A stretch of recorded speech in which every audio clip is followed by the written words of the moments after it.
Bem-vindos ao Historizando. Gente, olha só, muita gente tem pedido, tanto para mim quanto para o Pedro Renault lá do canal Parabólica, mais questões sobre os vestibulares paulistas, outros vestibulares que não sejam o Enem, já que o Enem ficou para trás, não é mesmo?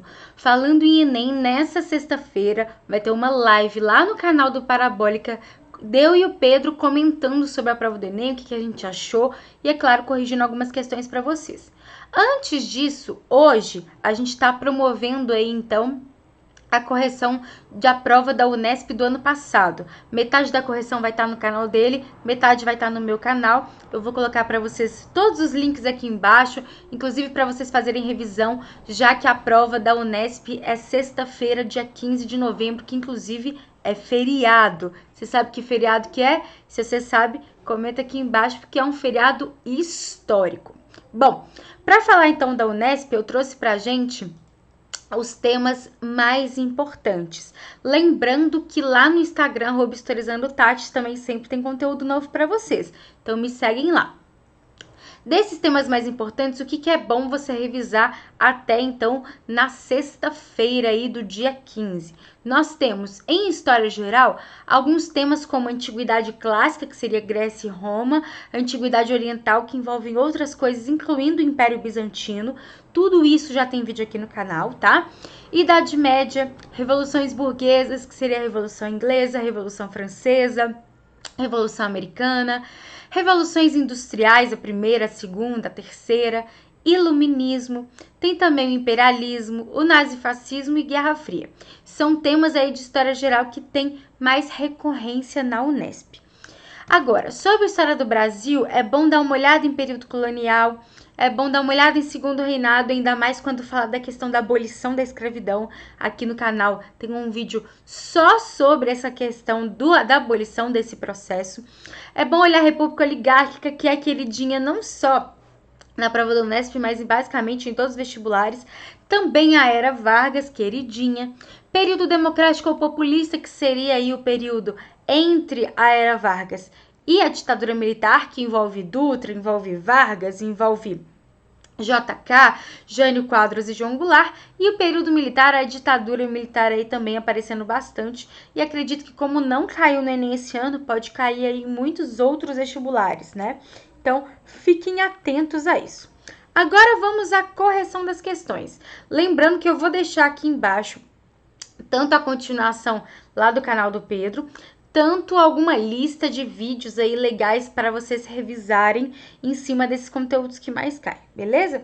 Então, nós vamos corrigir 5 questões e lá no Parabólica mais 5 questões que envolvem a história da prova da Unesp, da última prova da Unesp que rolou, né? Olha que interessante, a prova da Unesp, pelo menos a primeira fase, ela gosta muito de aspectos assim como o Enem. Como assim? Existe, por exemplo, a questão da interdisciplinaridade, por isso não estranhem, sim, essa é uma questão de inglês, mas eu quis trazer para vocês observarem que está cobrando história na prova de inglês. Então você tem que entender o inglês, mas você tem que entender aí esses movimentos históricos também. E a prova da Unesp é tipo a do Enem também, quando fala em ciências humanas, ciências da natureza, pelo menos essa primeira fase, logo é importante entender isso. Observem essa questão aí, por favor. Ó, based on the information present by the map, one can say that from 107... Gente, não sei falar a data. 1731 to 1775. Se você sabe falar isso, a pronúncia é melhor que a minha, comenta aqui embaixo. Mas vamos lá. Baseado nas informações presentes no mapa, traduzindo para vocês, o que a gente pode dizer sobre esse período, que é o período do mapa? Então, letra A. The majority of enslaved Africans were taken to the British and French Caribbean colonies. Gente, o que ele está falando aqui? A maioria dos escravizados africanos foram levados para as colônias britânicas e francesas do Caribe. Observem a seta, não sei se vocês vão conseguir ver a imagem, mas olha só. A gente tem 8.448 8 mil não, 848 mil escravizados indo para as colônias britânicas e 492 mil indo para as colônias francesas. Somando esses dois, dá muito mais do que os outros números, né? Então, olha só, inglês, matemática e história junto, né? Então, acredito que essa seja a resposta, mas vamos olhar as outras, ó. Enslaved Africans from Senegambia were mainly smuggled to Brazil. O que isso quer dizer? Os escravizados vindo de Senegambia, a gente olha aqui, Senegambia, a maioria foram levados para o Brasil. Olha só, as setas, nenhuma dessa região aqui tá indo para o Brasil. Então, não é a maioria, logo tá errado. Letra C, ou letter C. A great part of enslaved Africans were forced to work in other African regions. Então, olha só, a great part quer dizer a maior parte dos escravizados africanos foram forçados a trabalhar em outras regiões africanas. Então, observa, se essas setas aqui tivessem saindo de uma região e indo para outra, tudo bem, mas nenhuma delas tá, praticamente, tá? Então, também tá errado. Letra D. Most enslaved Africans from West Central Africa were taken to British colonies in the Caribbean. Então, a maioria dos escravizados que vem de West Central Africa, então a gente procura aqui, West Central Africa tá aqui. Tá falando que a maioria foi levada para as colônias britânicas no Caribe. Olha o tamanho dessa seta e olha onde ela tá indo. Pro Brasil. Então tá errado. E a última, letter E, the northern region of the Americas, colonized by the British, receive more enslaved Africans than the South. Gente, olha o meu inglês, né? Depois vocês comentam aqui embaixo, Tati, seu inglês é ótimo, ou Tati, que inglês horroroso. Vocês me contam o que vocês acham. Ó, the northern region of the Americas. Então, a região norte das Américas, que foram colonizadas pelos britânicos, então a gente está falando de Norte América aqui, ó, recebeu mais escravizados do que o sul. Só que, olha só, primeiro, que se você conhece a história, sabe muito bem que isso não é verdade, é o contrário. Que a gente sabe que, e até tem vídeo aqui no canal sobre o comércio triangular e tudo isso, a galera da América do Norte até comprava escravizado, mas para vender para o sul. Então, a maior parte ia para a região sul. E o mapa também fala, ó, porque na região norte está chegando 22 mil e na região sul está chegando 106.500. Então, a região sul tem mais. Então, essa também tá errada. O que sobra pra gente é a letra A. The majority of enslaved Africans were taken to the British and French Caribbean colonies. Então, se você juntar, se você unir, se você somar esses dois valores de British Caribbean e French Caribbean, tá a maior parte, mesmo em outros lugares sendo... Porque aqui no Brasil, por exemplo, é 848 mil, mas só em British já é 848 mil. Então, você ainda vai somar com os French. Então... Gabarito letra A. Então, olha a Unesp aí cobrando de vocês na prova de inglês conhecimentos da história e até mesmo de matemática, né? Que você tem que fazer uma continha aí. Bom, próxima questão, agora vamos conversar em português, não é mesmo? Olha lá essa aí.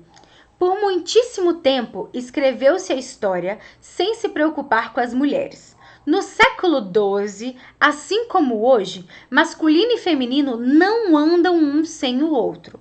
As damas de Guinness e as damas de Ardres tiveram todas por um marido um as da guerra, senhor de uma fortaleza que seu mais remoto ancestral havia edificado. Então, nós temos um texto aí do livro Damas do século XII, a lembrança das ancestrais. E aí, é sempre bom, lembrando aí, como eu já disse aqui em algumas vezes no canal, olhar as fontes, olhar a data, né? A gente sabe que século XII, a gente tá aí na Idade Média, né? Transição aí um pouco para a Idade Média, Idade Moderna. Então, a gente vai verificar aí essa questão dos costumes com relação ao feminino e o masculino. É isso que o texto está dizendo pra gente. Então, olha lá. O texto trata de relações desenvolvidas num meio social específico durante a Idade Média Ocidental. E nesse contexto, o que a gente pode tirar? Vamos ler a letra A. As mulheres passavam a maior parte de seu tempo nas igrejas, o que incluía o trabalho de orientação religiosa, e os homens atravessavam as noites em tabernas e restaurantes. Seguinte, qual que é o problema aqui? Mulher passar a maior parte do tempo na igreja? Mais ou menos. A gente sabe muito bem que a mulher cuida da casa. Então, ela vai à igreja? Tudo bem. Ela tem relação com o religioso? Tudo bem. Mas a maior parte do tempo? Não. Além do mais, que você está falando que vai incluir a orientação religiosa, como se as mulheres que tivessem aí a obrigação, o dever de ensinar a religião, orientações religiosas. Gente, isso é do clero, tá? Ainda mais se a gente está falando de Idade Média, a igreja que é responsável por isso. Então, não. E aí, os homens é só na gandaia? Também não, né? Os homens também têm trabalho. Tem gandaia, mas tem trabalho. Então, vamos para B. Os homens controlavam os espaços públicos, olha que interessante, o que incluía ações militares, perfeito. E as mulheres confinadas ao espaço doméstico eram associadas à maternidade e ocasionalmente, então, de vez em quando, à santidade. Essa é mais interessante, porque fala justamente dessa divisão do espaço público e privado. Isso é muito trabalhado aí na Europa Ocidental durante muito tempo da história. A mulher aí fica presa aí ao espaço privado e o homem é que tem acesso a esse espaço público. Inclusive, só ao longo do século XIX que a gente vê as mulheres contestando isso, a questão dos trabalhos, né? As mulheres trabalhando a partir da Revolução Industrial, enfim. Então, aqui a gente está falando de Idade Média, então essa é bastante interessante. Vamos ver as outras. Letra C. Os homens responsabilizavam-se pelos assuntos culturais, o que incluía a instrução dos filhos, e as mulheres dedicavam-se ao preparo das refeições cotidianas e ocasionalmente de banquetes. Essa eu acredito que é um pouco limitadora. Por quê? Tá falando que basicamente a mulher cuida da refeição. E não, a mulher tá no espaço privado, cuidando do privado como um todo, incluindo da educação dos filhos, tá? Incluindo dessa convivência com os filhos, ainda mais quando os filhos são crianças. Não tô falando que o homem não faz parte de nada disso, mas a gente sabe muito bem desse afastamento da figura masculina aí com relação a esse papel de pai. Até os dias de hoje a gente tem problema com relação a isso, né? A gente pode fazer outras discussões sobre isso. Mas essa letra C é muito limitadora.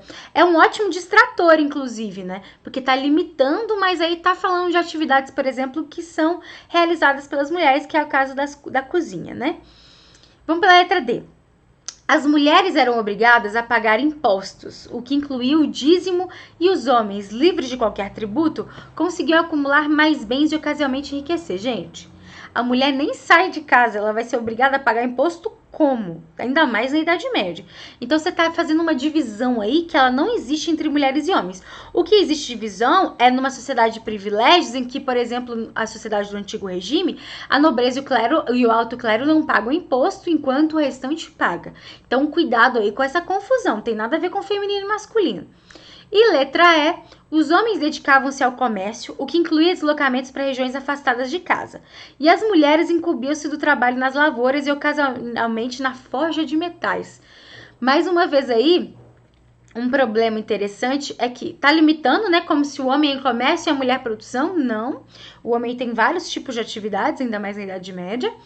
E, de novo, a mulher tá mais presa ao espaço privado, a questão da casa, dos filhos, do lar. Então, otimamente é que a gente percebe que a letra B é a melhor resposta, tá? Próxima questão. Outra prática comum aos povos mesoamericanos, quem são os povos mesoamericanos? Foi a construção das cidades. Então, a gente já tem que ir lá, Mesoamérica. Meso, gente, é meio, né?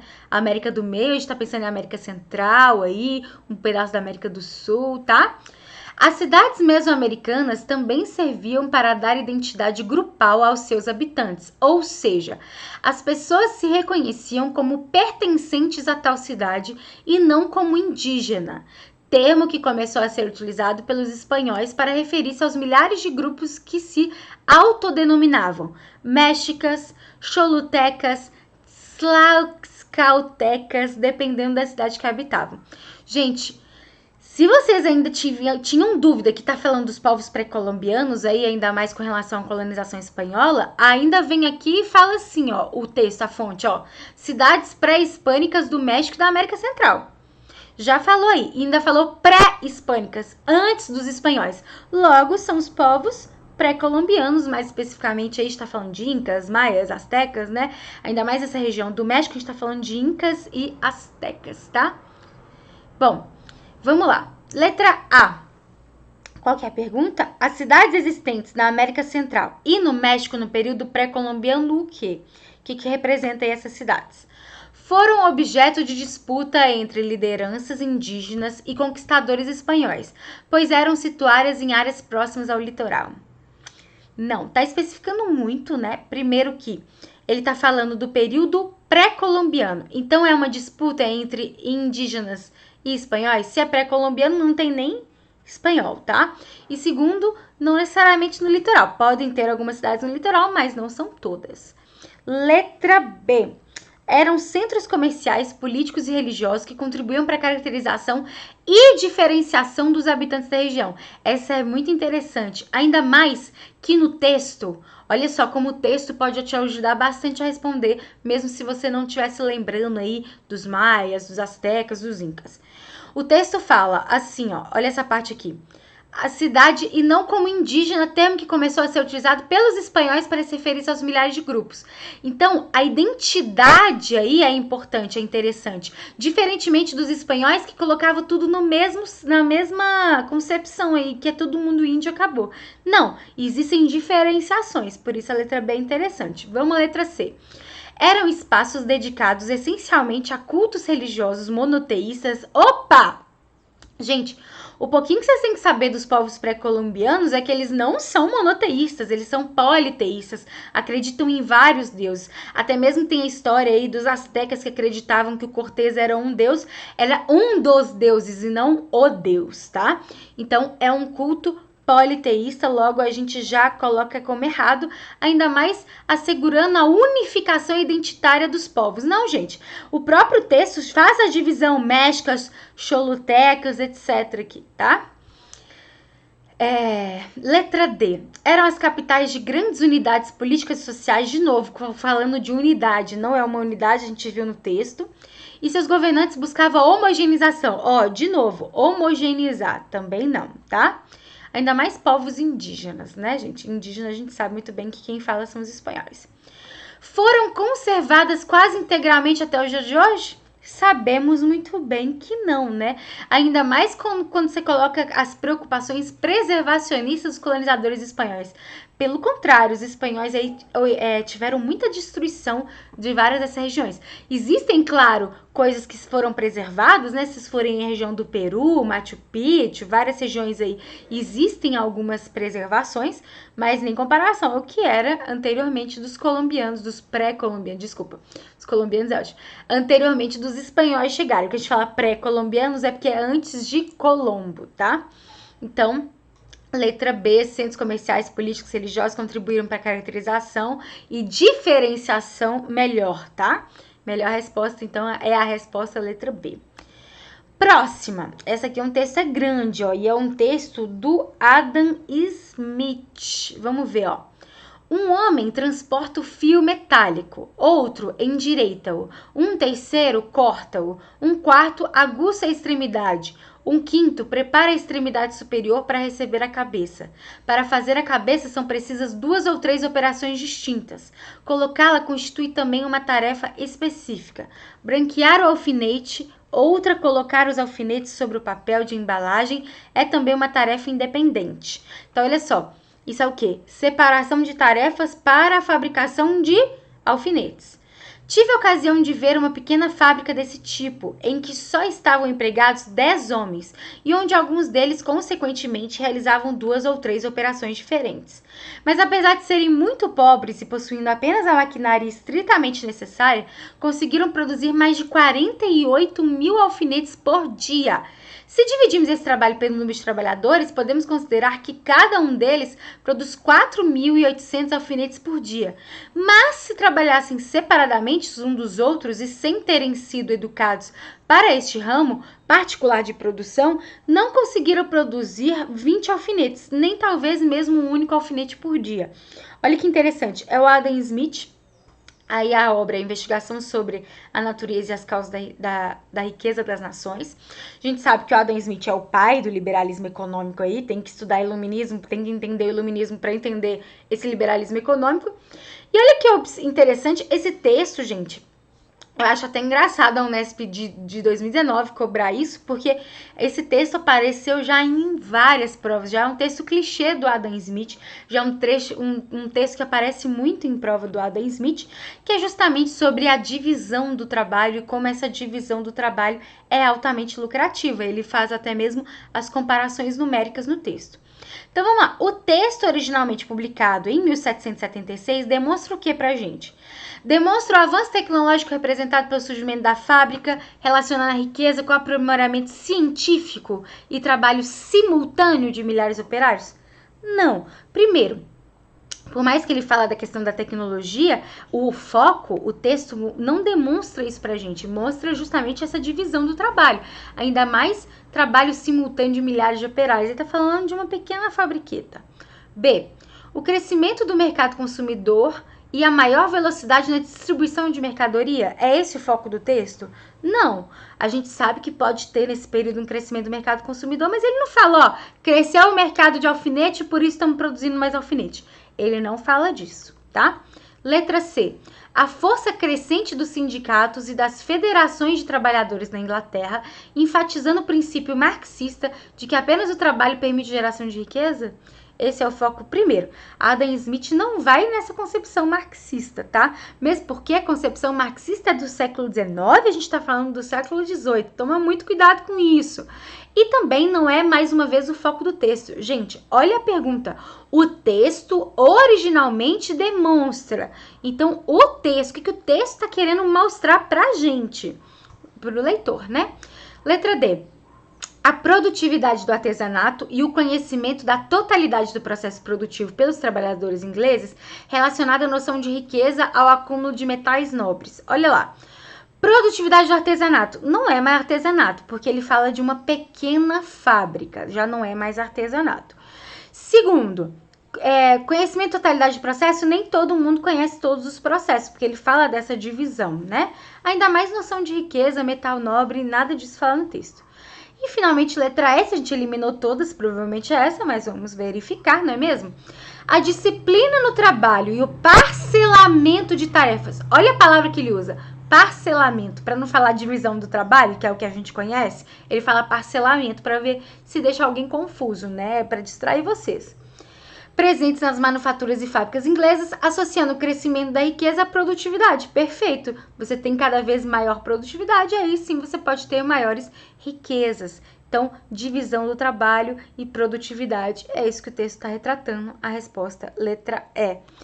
Vamos à última, lembrando que o querido Pedro Renaud, do canal Parabólica, vai corrigir o restante com vocês. Eu vou deixar o link aqui embaixo, mas vamos para a última. A construção da usina elétrica de Itaipu... Só um minuto, gente, foi mal.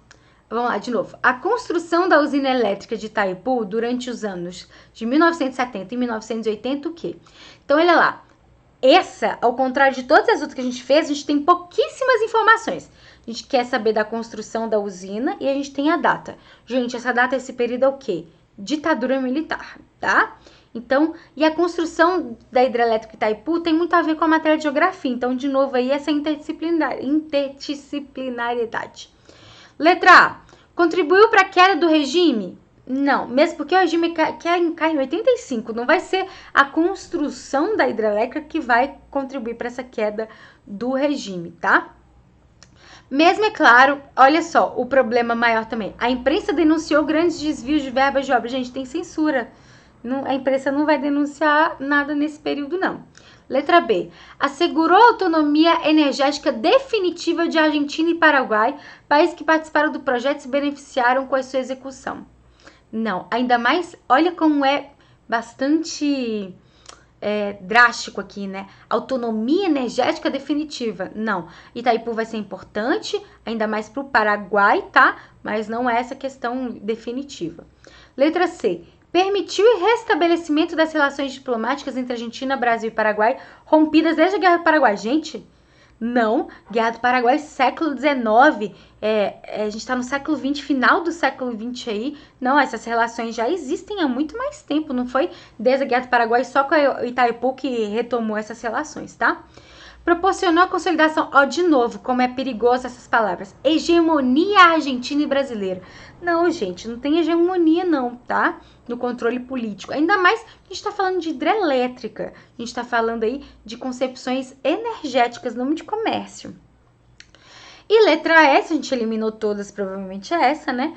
Foi uma iniciativa conjunta, aí ok, dos governos militares do Brasil e do Paraguai, perfeito, porque Itaipu o que vai tomar mais conta aí é Paraguai e Brasil, que teve forte impacto geoestratégico. Ótimo. Gente, olha só. Itaipu vai ser um acordo, então, entre esses dois governos. Os dois governos eram militares. A gente tem que lembrar que nesse período aí, década de 70, década de 80, a gente tem mais de uma ditadura militar acontecendo na América do Sul, tá? Paraguai também incluso. Então, essa aí vai ser a ideal, porque justamente é a aliança desses dois que vai levar à construção da usina de Itaipu. Gente, é isso. Eu espero que vocês tenham gostado. Eu vou deixar links para vocês aqui embaixo, para vocês revisarem, para vocês continuarem estudando para a prova de sexta-feira agora, dia 15. E se você for fazer alguma outra prova, algum outro vestibular, comenta aqui embaixo. Tanto eu aqui no Historizando, quanto o Pedro lá no Parabólica, nós estamos produzindo diversos conteúdos em conjunto, ou não, mas sempre tentando ajudar vocês. E lembre-se de me seguir lá no @historizandotati no Instagram. E não se esquece de se inscrever no canal, ajude Historizando a crescer, quem sabe eu não conquisto a famosa plaquinha dos 100 mil inscritos. Ok? Combinado? Muito obrigada pela sua atenção, um beijo, até a próxima!